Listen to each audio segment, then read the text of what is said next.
Bonjour, bienvenue à la Société des Jeux. Aujourd'hui, on regarde un tout nouveau projet qui arrive sur Kickstarter. J'ai nommé Epoch Curse of Culture, un jeu de civilisation. On regarde ça à l'instant. C'est parti.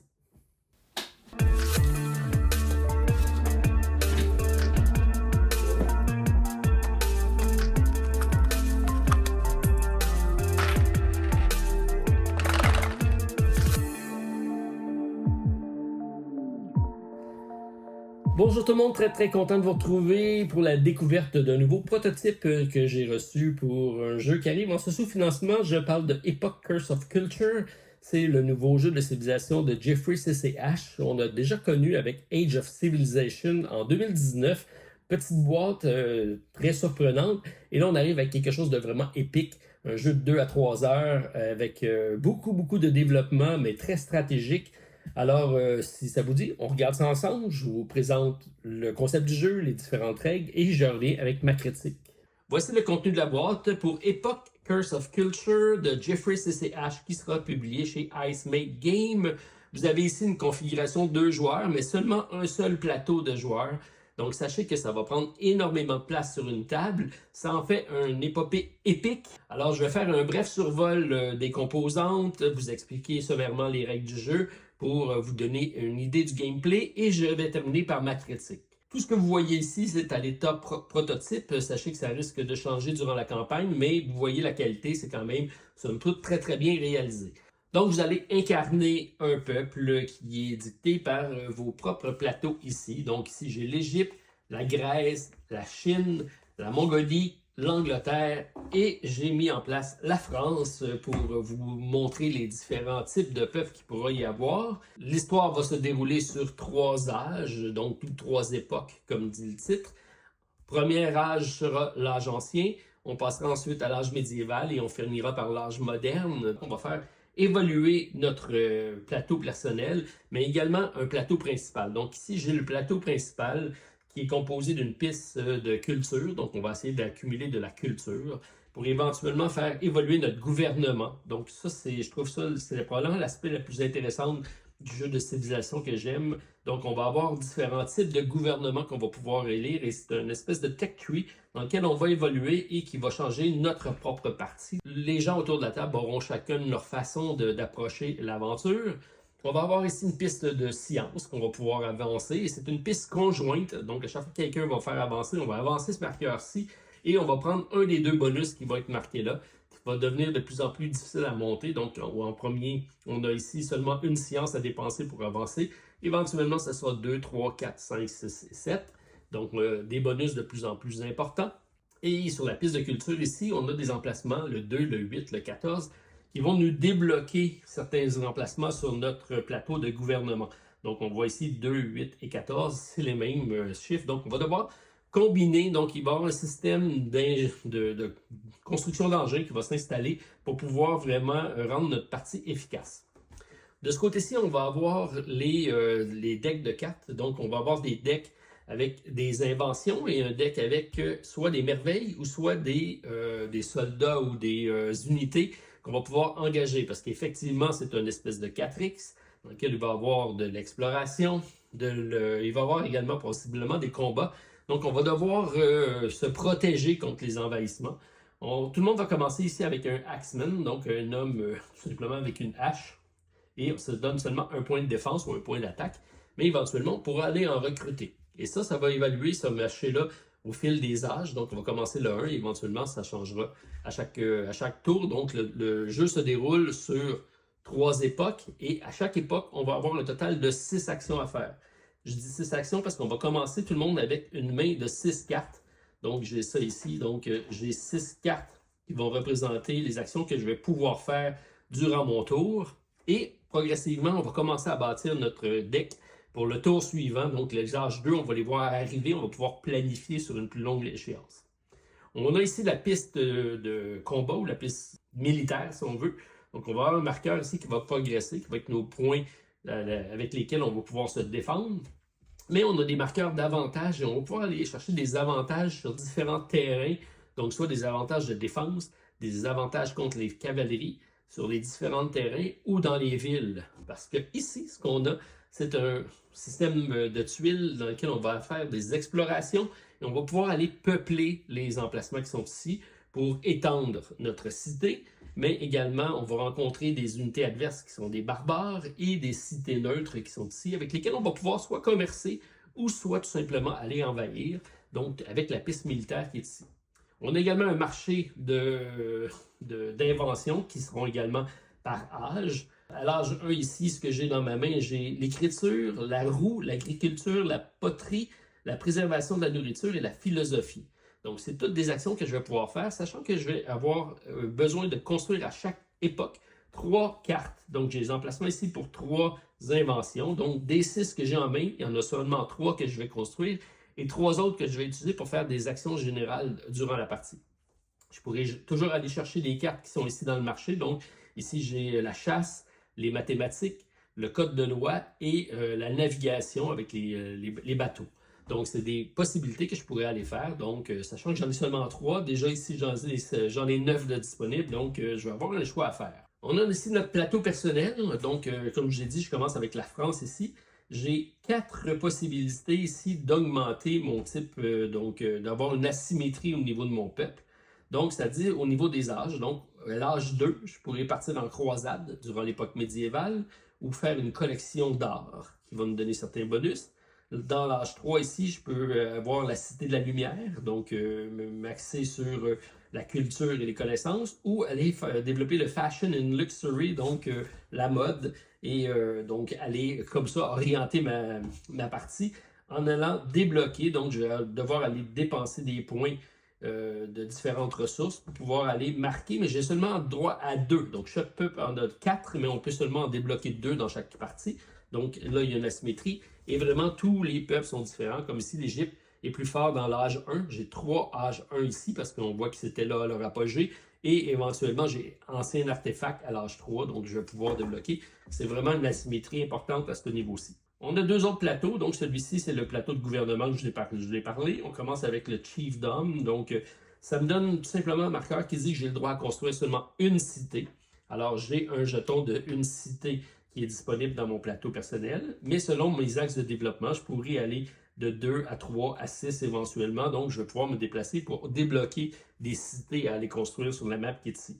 En plus, j'ai l'action de production qui est ici. Donc, présentement, dans le système de base, je peux aller collecter de la nourriture. C'est ce que ça me permet de faire. Mais, éventuellement, me déplaçant, pour ça, on se rappelle que je vais devoir débloquer la piste de culture qui est ici. Donc, minimalement, être en 2 à 2 ici pour pouvoir avancer. Et aller débloquer soit la démocratie classique, la monarchie ou la république.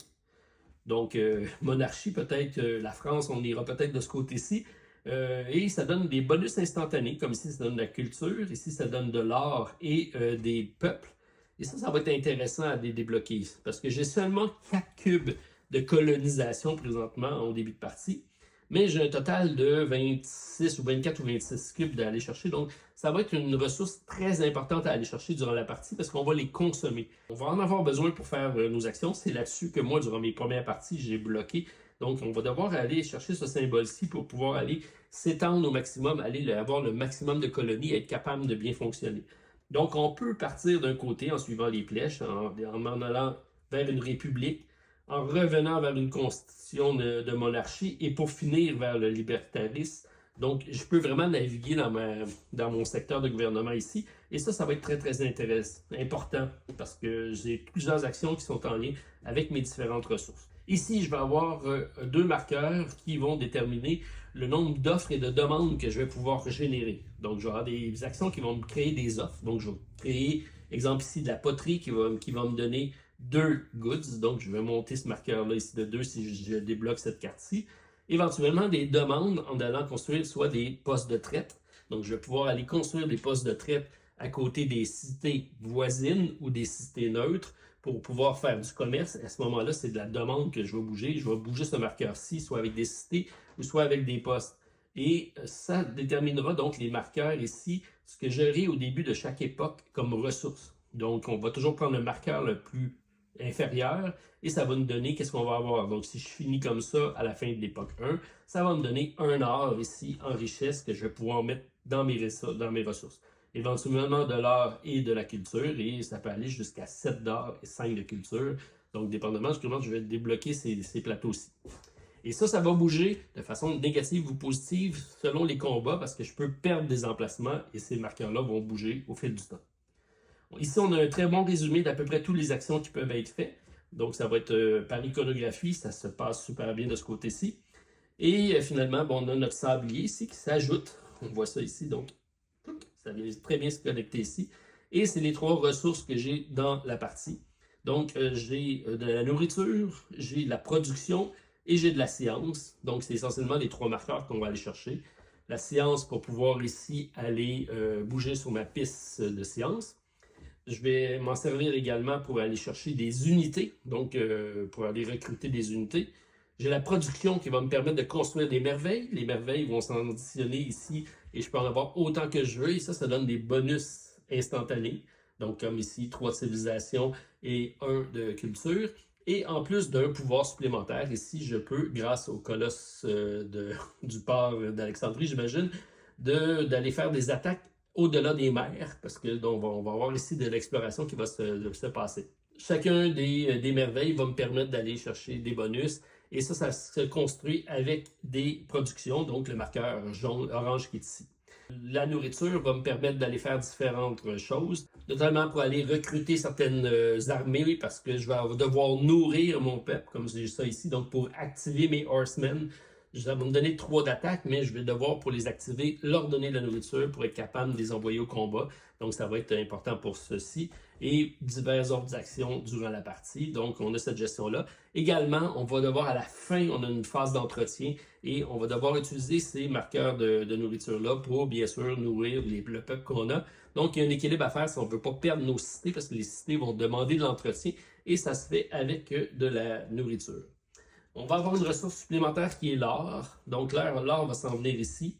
Et c'est bien représenté ici puisque la seule richesse qu'on va conserver à la fin de chacune des époques, c'est l'or. Le reste, on va tout perdre.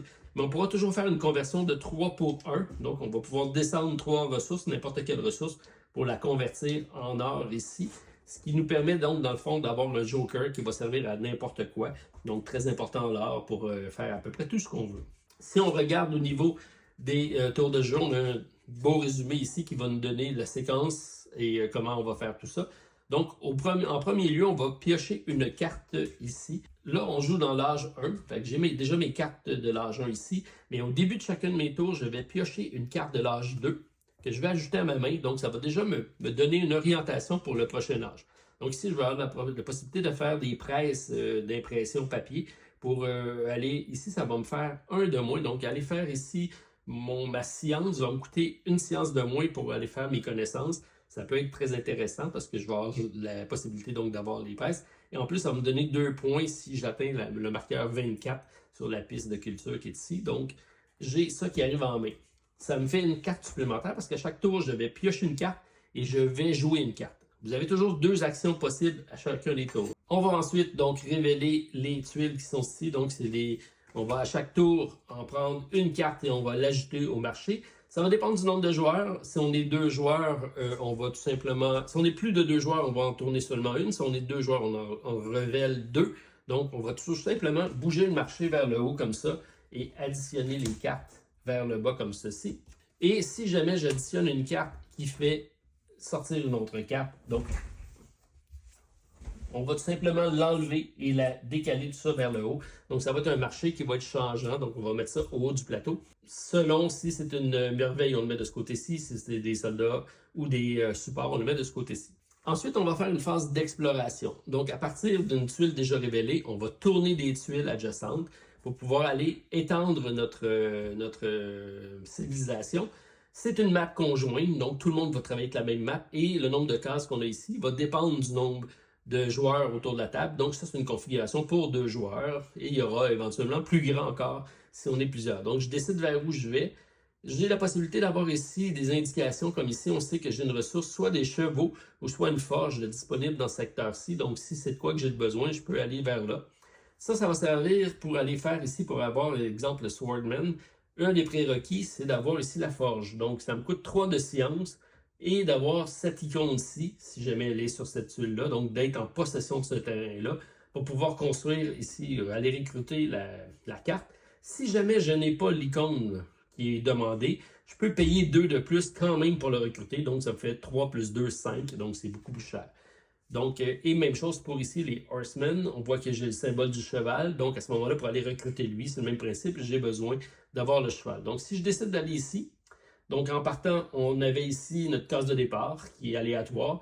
On voit que j'ai de l'eau et j'ai de la forêt, et on a ici un marqueur que je vais tourner, qui va apparaître. Et donc ici, on a un symbole de richesse qui vaut 1 de ressources. Donc, il y a différents symboles ici qu'on peut avoir. J'ai différents marqueurs ici qu'on va positionner sur le plateau qui pourront éventuellement être, ça ici, c'est des richesses. Donc, c'est soit de la nourriture, c'est soit de la production ou bien des richesses. Donc, ça ici, ça me donne une ressource. Si jamais je vais le chercher, ça me donne une possibilité de ressource si je contrôle ce territoire-ci. Ensuite, je tourne une tuile. Là, ici, on voit que j'ai 2 nouveaux symboles, donc qui seraient des plaines désertiques et des montagnes. À ce moment-là, quand on tourne la tuile, on va toujours l'orienter pour que ça fonctionne avec un terrain qui est déjà existant. S'il n'y en a pas, comme c'est le cas ici, on la laisse telle quelle.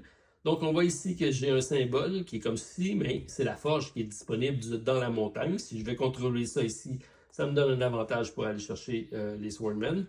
Et on voit ici que j'ai un peuple qui apparaît, donc un campement de barbares. Les barbares, c'est un peuple qu'on va pouvoir aller éventuellement se frotter, donc aller faire un combat contre eux pour aller remplacer ce cube-là par un de mes cubes à moi, donc prendre contrôle du territoire. Et si je suis adjacent à la fin d'une époque avec un de mes marqueurs, ici je m'en vais ici pour contrôler la forge, lui, il va venir me voler de l'or, donc 1 or à chaque fin d'époque. Donc, j'ai tout intérêt à m'en débarrasser si je décide d'aller là. Donc, c'est une contrainte que tout le monde va avoir, donc les barbares qui sont présents. Ensuite, je vais aller à la maintenance des unités. Donc, si j'avais des unités, donc il y a 2 types d'unités. Il y a ceux avec l'étendard qui est ici, donc c'est les troupes principales, ou j'ai ceux avec le symbole ici qui est la flèche et la mire. Ça, c'est des soutiens. Donc, la catapulte est en soutien aux Swordmen. C'est toujours une combinaison de 2. Je peux seulement en avoir un des 2. Et l'entretien, ça dit comme ici, ça me prend 1 de production pour l'activer. Alors, au début du tour, on va enlever les jetons qu'on aura mis sur nos unités, si c'est le cas. Ensuite, on va faire nos phases d'action. On a 2 choix. C'est soit que je vais jouer une carte de l'époque dans laquelle on est. Donc, on est à l'époque 1, ce qui veut dire que je ne pourrai pas jouer ici la presse. Je vais juste la voir, mais je vais jouer une de mes autres cartes. Et là, jouer, ça veut dire les mettre en invention, donc bénéficier de l'effet de la carte, puis faire une action. Ou je peux tout simplement défausser une carte et faire 2 actions. Donc, c'est les 2 possibilités que j'ai pour le tour. Donc, si je décide de prendre une carte pour faire une action, donc on peut peut-être faire un petit tour des cartes qu'il y a ici. Donc, ici, j'ai la préservation de la nourriture. Donc, en la jouant, je prends une nourriture que je vais mettre dans ma réserve ici. Ça m'en donne également 3 instantanément. Donc, je rajoute de la nourriture. Et en plus, ça me dit qu'à la fin de mon âge, normalement, je défausse tous mes 3 ressources pour faire de l'or. Mais ici, je peux conserver ma nourriture à la fin de l'époque. Donc, je suis capable de stocker de la nourriture et de la conserver plutôt que de l'échanger à 3 pour 1. Donc, c'est une des possibilités. Ici, j'ai l'écriture qui va me donner une de science. Je peux immédiatement faire une progression ici, donc je peux immédiatement m'en servir. Et lorsque je vais construire une merveille qui est ici, je vais en plus à chaque fois augmenter sur la piste qui est ici, donc ça peut être intéressant.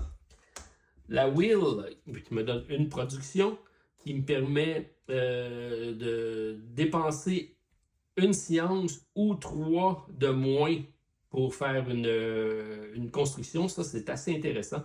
Ce qui voudrait dire que je pourrais construire celle-ci, donc le colosse, pour seulement 1 au lieu de 3. Donc, c'est assez intéressant. Donc, je pourrais immédiatement la prendre et immédiatement construire le colosse qui va me donner des avantages avec la wheel, donc la roue. L'agriculture, c'est une ressource de nourriture. Je gagne immédiatement une production. Et lorsque je suis adjacent, lorsque je vais construire adjacent à une plaine, je vais gagner une nourriture. Donc, c'est la culture. Ici, j'ai la philosophie qui me donne une science, qui va aller reprendre une science immédiatement. Et lorsque je vais construire un monument, je peux ignorer les conditions de culture parce que certains vont être contraignantes. Et la patronne l'a déjà vu, me donne une production et immédiatement 2 ressources. Donc, si je veux tout simplement prendre une carte et la mettre là, je peux procéder à l'instant. Donc, je pourrais dire, je vais prendre ma wheel, je me prends immédiatement une production. Donc, c'est mon action. J'ai 2 actions. Une, c'est jouer une des cartes. Donc, à chaque tour, je vais jouer une carte. Et c'est ce qui détermine notre compteur de 6 actions dans une époque. Et je peux, you may spend, comme deuxième action, je peux faire ici, je may spend, donc je vais dépenser une ressource pour faire un -3, 4 et 5. Et là, prendre ça ici. Et ça me dit ici, donc ça me coûte ça. Pour prendre mon 5, à l'époque 1, ça me donne 2 de culture. Donc, je peux prendre mon marqueur ici, je suis en bleu, 1, 2, j'augmente directement sur ma piste de sculpture. Ce qui fait en sorte que je vais débloquer ici un espace. Je vais pouvoir modifier mon type de gouvernement. Je vais prendre en plus un cube que je vais débloquer, je vais mettre ça ici. Et maintenant, toutes mes constructions vont me coûter 1 de moins. Donc ça, je mets ça ici. Donc c'est cette possibilité-là. Et je remets ça ici dans la réserve. Et là, j'ai commencé à faire ma première action. Donc, à chacun des tours, je fais soit une invention et une action, ou soit 2 actions. Donc, on va passer en revue les actions qui sont possibles. Mais avant, juste vous expliquer la fin d'un tour, parce que j'ai fait mes 2 actions, on va toujours faire ensuite le military step. Donc, je peux maintenant aller faire des combats si j'ai des personnes à proximité. Je peux aller me déclarer comme étant belliqueux. Donc, avant de partir à l'attaque d'une unité adverse, pas les campements, pas les personnes neutres, mais bien les autres unités, je dois me déclarer belliqueux en prenant le marqueur qui est ici, tout le monde va m'attendre à ce moment-là, mais ça va me donner des avantages et des désavantages parce qu'à la fin du tour, je vais perdre de la culture parce que c'est jamais très payant d'être en mode attaque. C'est pas constitutionnel, donc on a cet aspect-là à gérer. Les combats, ça se joue assez facilement, donc ça va être les forces qu'on va avoir sur nos personnages, qu'on va avoir activés. Donc, s'il faut les payer, on va devoir mettre les ressources pour les payer. Ils vont avoir, dans certains cas, des avantages. Donc, si je prends ici le Horseman, donc il y a un avantage d'être à cheval. Et il va débloquer ici des jetons. Donc, ce qu'on va faire, c'est qu'on va mettre des jetons sur les emplacements. Donc, ici, j'ai 2 en plaine et 1 en montagne. Et là, ce que ça dit, c'est lorsque je suis dans ces territoires-ci, on voit qu'il y a des symboles de dés. Je vais prendre la valeur de mes personnages plus le nombre de dés que je vais lancer. Donc, si j'attaque dans une plaine, ben, j'ai 2 dés qui vont s'additionner, qui vont être des chiffres de 0 à 4. Donc, ça va augmenter ma force de combat. Et lui, ben, il y a 3 en plus qui vaut. Donc, on va devoir comme ça se composer une force d'attaque pour attaquer les différents ennemis qui seront présents. Les campements de barbares ont toujours une force de 3 et les cités adverses ont toujours une force de 7, c'est-à-dire. Donc, ça, c'est connu. À moins qu'un de mes adversaires ait un poste de traite à proximité d'une cité, il pourrait décider de la défendre et à ce moment-là, ça sera lui qui va se défendre et pour protéger la cité neutre qui est ici. Donc, ça, c'est pour la phase militaire. Ensuite, on a des free actions. On va toujours pouvoir activer notre habilité de notre civilisation. Et on peut toujours consommer, et c'est là que ça devient compliqué. Donc, c'est les actions qui sont sur notre plateau ici. Donc, ça dit que je peux prendre deux jetons de colonie qu'on va mettre ici. Ça me permet de faire un échange. Donc, je peux changer des ressources des 3 de base, pas l'or bien sûr, mais je pourrais à ce moment-là prendre une ressource de mon choix et la remplacer contre une autre ressource, mais pour ça, ça me coûte 2 de colonie. Donc, ça devient très, très difficile à gérer. Par contre, ça va retourner à la fin des époques dans ma réserve. Donc, cette gestion-là est possible. Si on regarde les autres actions qui sont possibles durant notre tour, on a expliqué comment faire l'invention, on a expliqué comment faire la construction. Pour aller repêcher ici, ben, c'est la même chose. Donc, on va aller tout simplement ici payer la ressource. Donc, ici, si je contrôle le territoire qui est ici, ça me coûte seulement 3. Sinon, ça m'en coûte 3 plus 2. Je vais prendre la carte, je vais la mettre. je peux seulement avoir un étendard à chaque fois. Donc, si je recrute celui-ci, ben, il va remplacer celui qui était déjà là. Il va être maintenant rendu à 5, mais à chaque fois que je vais devoir l'utiliser, je vais devoir mettre ici un jeton de production. C'est ce qui est marqué ici. Il donne 5 par contre en attaque, donc beaucoup plus performant. Et sachant qu'on peut toujours avoir seulement un étendard et un support en même temps. Alors si on regarde ici les actions résumées, on a l'action d'explorer. Ça coûte une nourriture, donc je peux prendre une nourriture. Et à ce moment-là, je vais prendre un de mes cubes et je vais aller tout simplement le mettre sur un emplacement de mon choix. Donc le premier, on le met sur un emplacement du plateau. Ensuite, ça va toujours être adjacent à l'emplacement qu'on a mis. Donc si j'ai dépensé ici ma nourriture, et j'ai mis mon truc ici, ce qui me permet ici de prendre une ressource. Donc, j'augmente ici ma ressource de 1, puisque ici, j'ai le symbole qui est présent. On passe au prochain. Donc, ici, c'est dépenser tout simplement des ressources de science comme ça. Pour pouvoir augmenter, ici, ça coûte seulement 1. Et là, on monte ici. Et là, je peux pouvoir décider de prendre soit une culture ou soit 3 nourritures. Donc, tout le monde va fonctionner avec le même plateau qui est ici. Les armées, c'est ce qu'on vient de regarder, donc on va dépenser de la science pour aller prendre des armées. On a ici la possibilité de faire des commerces, du commerce, donc c'est de prendre ces bâtiments ici, ces postes de traite, qui vont coûter une production ou 2 productions, et ça va être sur une distance de 2 à partir de l'emplacement d'un de mes villages. Donc ici, je suis vraiment adjacente, je pourrais aller me mettre ici. Mais avoir eu d'autres cités, ça peut être des cités adverses. Donc, je pourrais faire 1, 2 et aller mettre mon poste de traite si jamais il y a une cité dans ce coin-ci. Donc, ici, je pourrais très bien construire ici un poste de traite. Je le mets ici. C'est à une distance de 2, ça va. Ça me coûte seulement une de production. Là, c'est sûr, une cité neutre, c'est pas le cas, mais si c'est un autre adversaire, les deux vont, s'ils acceptent, prendre chacune ressource d'or. Donc, c'est très bien de ce côté-là. Et en plus, c'est ce qui est marqué ici. Et en plus, ça va nous donner 2 de demande. Donc, 1, 2, ça fait marquer le marqueur de demande parce que j'ai un poste de traite ici pour offrir mes marchandises. Ici, j'ai la construction des merveilles. Donc, on paye tout simplement le nombre en production et on construit la merveille qui va nous donner des bonus instantanés et éventuellement d'autres bonus. On a la construction des cités. Donc, les cités, c'est ces bâtiments, ça ici. Je dois être entouré complètement de cubes qui m'appartient. Et je peux à ce moment-là construire une cité à la jonction de ces 3 territoires-là. Et ça va donner 4 points de victoire, je pense, en fin de partie. Et ça va également nous donner immédiatement une demande supplémentaire. Donc, c'est la possibilité d'avoir les cités qui sont quand même payantes. Et finalement, j'ai l'action du gouvernement. Donc ici, comme je suis rendu à 2, ça me permet de monter ici dans un des créneaux qui sont ici. Donc, je pourrais décider d'aller en monarchie. Je vais immédiatement récupérer une deuxième cité à construire. Ça va dans ma réserve personnelle. Ça, je ne peux pas me les utiliser. Quand ça vient sur mon plateau, je peux les utiliser. En plus, ça va me donner un or, ce que je vais prendre, que je vais mettre dans ma réserve. Ça va me donner 3 autres cubes supplémentaires de colonies que je mets ici. 1, 2, 3. Donc, à la fin de l'époque, je peux convertir ici à la fin de l'époque du 2 pour 1. Donc ici, 2 pour 1 or au lieu de 3. Donc c'est de plus en plus payant. On sait, la monarchie a toujours fonctionné avec de l'or et ça ne fait pas exception dans ce jeu-ci. Et finalement, j'ai toujours l'accès à la production. La production, c'est à l'emplacement de ce qu'on est. Donc je peux tout simplement déclarer, je fais une production et je prends la ressource correspondante. Dans le cas présent ici, c'est une nourriture. Et à chaque fois que je fais une action, si je joue une carte plus une action, ça va. Si je veux faire 2 actions, ce que je vais faire, c'est que je vais prendre la carte que je ne veux pas faire. Je vais remplacer une des cartes qui est disponible au marché et à ce moment-là, je vais faire mes 2 actions. Autre chose que je n'ai pas mentionné, c'est lorsqu'on se déclare donc belliqueux avec notre fameux marqueur ici de guerre.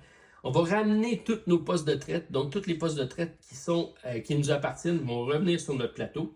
Parce que on part en guerre, on ne fait plus de transactions. À chaque fois qu'il y a un poste de traite qui revient, on va récupérer un or, ce qui est quand même pas mal. Et ceux qui ont des postes de traite sur nos cités à nous, on va les envoyer ailleurs. Donc, eux aussi vont revenir dans leur patelin respectif, toujours en ramenant un or. Donc, il y a quand même un aspect positif à partir en guerre. Ça reste au niveau stratégique quand même assez payant. Donc, on va faire nos 6 tours comme ça. À chacun des tours, au début de tour, on prend une carte. Et on va jouer nos cartes jusqu'à temps qu'on ait joué nos 6 cartes de l'époque. Et quand on aura complété nos 6 actions, tout le monde, on va passer à la fin de l'époque pour pouvoir faire le remplacement et passer à l'âge médiéval. Donc, lorsqu'on arrive à la fin de l'époque, on regarde qui est le plus avancé sur la piste. Si jamais il y a deux marqueurs qui arrivent en même place, en même temps, c'est celui qui sera arrivé en premier qui sera déclaré, donc celui en avance. Et celui qui aura l'avance sur la piste de culture va récupérer ici une œuvre d'art. Parce que oui, on va collecter des œuvres d'art qui sont ici. Soit des œuvres d'art, éventuellement, on va pouvoir aussi aller chercher certains points de victoire directement ici. Donc, on aura ça dans une réserve. Et ça devient un set collection à la fin de la partie. Plus on en a et plus c'est payant. Donc, on va faire un maximum de points en les accumulant parce qu'il y a d'autres façons également d'aller chercher des œuvres d'art. Si on n'est plus deux joueurs, ben, ça sera pas seulement le premier. Je pense que c'est les deux premiers qui vont aller collecter. Donc, il y a une question de majorité selon le nombre de joueurs durant la partie. Ensuite, on va collecter les incomes selon nos marqueurs. Donc, si je suis ici, on regarde le plus bas des deux. À ce moment-là, je vais prendre une ressource d'or que je vais rajouter dans ma ressource qui est ici. On va devoir nourrir nos cités. Donc, si j'ai réussi à construire une cité ici, ça me coûte une nourriture à la fin de chacun des tours. Et ça va changer donc selon l'époque 1, 2 ou 3. Donc, plus on est loin dans les époques et plus ça coûte cher. Par contre, ça me donne également des bonus. Donc, si j'ai réussi à nourrir une unité, ça me donne une ressource, donc une colonie supplémentaire pour avoir ma cité. Plus, j'ai immédiatement une culture de plus. Donc, c'est quand même payant de pouvoir nourrir notre peuple. Ensuite, je fais la conversion. Donc, si j'ai des ressources ici qui sont disponibles, je vais faire une conversion de 3 pour 1. Mais comme si j'ai réussi ici à débloquer ma monarchie, c'est du 2 pour 1 pour moi. Donc, 2 pour 1. Et celle qui reste, je ne peux pas la conserver, à moins d'avoir fait la faute de préservation. Là, ce n'est pas de la faute. Donc, je vais la perdre. Et ici, on accumule de l'or qu'on peut utiliser pour toutes sortes de choses. Par contre, ici, comme je suis construit à côté d'un barbare qui est encore présent, mais lui, il en vient me voler une richesse d'or. Donc, il va falloir que je m'en débarrasse. Et ensuite, ben, si jamais j'ai des ressources qui sont encore sur mon plateau, comme des ressources de conversion ici, ben ça, je vais ramener ça dans ma réserve personnelle. On va ensuite rouler les decks. Donc, on va changer ici, on va prendre un deck de niveau 2, ça va changer le marché. Ici, on va toujours être à un âge avancé, plus avancé. Donc, c'est le 3 qui va apparaître ici durant qu'on va être à l'âge 2 pour se faire une main, pour être prêt pour le prochain âge. Et on va pouvoir commencer l'époque médiévale. Alors, on va accumuler les 18 tours, 6 tours par époque, 3 époques, et pour se rendre au final et marquer un nombre de points selon les marqueurs qui sont ici. Donc, 1 point par avancée sur la piste de culture, 1 point par colonie qu'on aura construit, 4 points par cité qui seront présentes, un nombre de points ici selon le nombre d'œuvres d'art qu'on aura. Donc, pour un œuvre d'art, c'est 1 point. Mais si j'en ai 7 et plus, c'est 22 points. Donc, set collection ici. J'ai 1 point par icône comme ça qu'on va avoir récupéré. Je vais avoir des points selon mes sabliers. Ben, ça, c'est ce qu'on aura sur nos ensembles de cartes parce que j'ai des cartes qui vont donner des points de fin de partie. Et chaque 2 arts ici me donne 1 point. On va accumuler ça et ça va être le vainqueur, celui qui aura le plus de points à la fin des 3 époques. Alors, vous avez pu remarquer qu'il s'agit vraiment d'un jeu épique avec énormément d'axes de développement, beaucoup de stratégie. L'aspect de gouvernement m'intéresse grandement. Donc, différents axes, des asymétries au niveau des peuples. Ça en fait un jeu très, très épique, très stratégique, un long jeu. On parle de 2 à 4 joueurs, 2 à 3 heures par partie, 12 ans et plus. Donc, c'est la compagnie IceMake qui revient, une compagnie d'Hong Kong. Matériel toujours de belle qualité, de magnifiques illustrations, un développement grandiose avec, vous avez vu, beaucoup de place sur une table. Donc, il faut vraiment s'investir dans le jeu, mais je pense qu'il y a vraiment beaucoup de contenu dans ce jeu-ci. Ça fait un jeu que j'apprécie grandement. Ça a la place parmi les meilleurs des jeux de civilisation. J'ai pas peur de le dire. C'est quelque chose d'épique. Donc, si c'est le genre de jeu qui vous intéresse, mon seul X, c'est qu'il n'y a pas de variante solo encore. Alors, est-ce que je vais me pencher pour en faire une? Est-ce que durant la campagne, il y aura une variante solo débloquée? On va suivre ça avec intérêt parce que je pense qu'il va rentrer dans les cordes de plusieurs d'entre vous. Donc, ceux qui aiment les jeux de civilisation, vous allez être grandement servis. Alors, c'était ma présentation de Epoch Curse of Culture. Si vous avez apprécié, pouce en l'air, laissez-moi des commentaires. Je vous reviens avec d'autres précisions. Et qui sait, ben, s'il y a un solo qui débloque durant la campagne, je pourrais peut-être éventuellement vous faire une présentation d'une partie. Alors, allez jeter un coup d'œil, description de la vidéo, il y aura le lien pour la campagne qui arrive cette semaine. Donc, bonne semaine à tous, on se revoit bientôt. Bye.